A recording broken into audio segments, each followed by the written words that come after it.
हेलो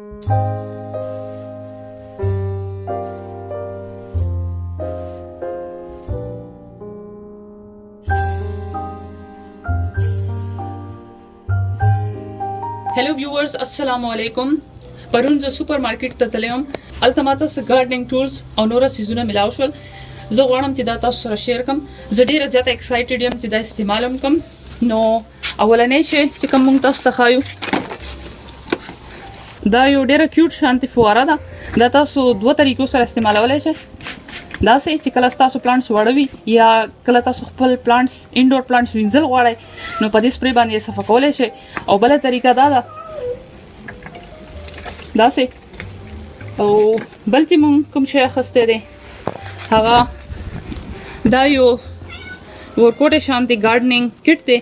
دې کې دا ګوري دی باندې تاسو ګوډي کولای شئ او په دې باندې هم د دې یوز کېدلی شي. د دواړه بیلچه شانتي دي. که تاسو خپل ماشومان بیچ ته بوځئ نو هلته په دې باندې لوبې هم کولی شي. او بل چې کوم موږ اخیستی دا پاټس دي. په دې کې به موږ ګلونه لګو. هغه ګلونه چې کوم داسې په دې پاټس کې هینګینګ ګلونه وي هغه په دې کې لګو. هلته کې دغه بیج هم دا د ګلونو بیج موږ واخیستل.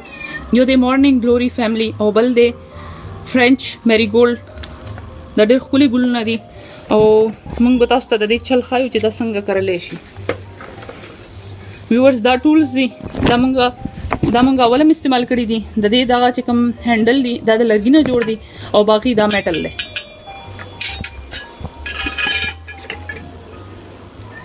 او بل شی ټول نه ضروري شی ګارډنینګ کولو نه اول خپل لاسونو ته دستانې واچوئ. ویورز دا 3 جوړې دستانې دي او دا یو ښه کاټن میټیریل دی سافت. نو دا به موږ استعمالو. بل موږ دا یو ټرې واخیستله. دې کې دا تاسو ته ښکاري هولز جوړ دي. دا به موږ خاورې نه او سرې نه به یې ډک کړو او بیا به دې کې موږ خپل بیج ولګو. نو دې کې چې دا کله لوی شي بیا به دا موږ نورو ځایونو ته ټرانسفر کړو. ویورز دې کې دلته کې ښکاري پکچر کې پیاز یې کرلی دي، سلاد یې کرلی دي. نو دې کې دومره گنجائش شته چې په دې کې یو پیاز یا یو اوږه یا یو سلاد وشي. او بل شی موږ دا یو فنس واخیستو. دا 2 فنس دي. دا به چې کله موږ لګو نو دا به بیا موږ جدا کړو. نو دا ډېر ښکلی پلاستیک نه جوړ دی او دا به موږ خپل بوټو سره شاته ولګو.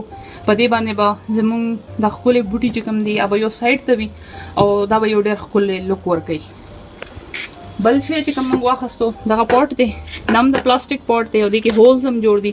دا به موږ خاورې نه فل کړو او بیا به دې کې ورخاړي او داسې نور ګلونه وکړو. دا چې کومه ده دا سره ده دا ګلونو دپاره وي سپیشل او دا ډېر ښه کار کوي. بل موږ دا واخیستو بلیک چې کوم سویل وي توره خاوره یعنی دا به موږ استعمالو. دې سره به موږ نوره کمپوسټ هم واچو او دغه سره به پکې واچو. بیا به دې سره انشاءالله زموږ ډېر ښکلي بوټي ګلونه او سبزیانې پیدا کېږي. نو ویورز زه هیله ساتم چې تاسو به نن زما دغه ویډیو ډېره زیاته خوښه شي او که تاسو زموږ دا ویډیو خوښه شوه نو دې ته لایک ورکړئ او زموږ چینل سبسکرایب کړئ او خپلو ملګرو سره شیر کړئ. او ستاسو ډېره مننه زموږ دا ویډیو کتلو دپاره.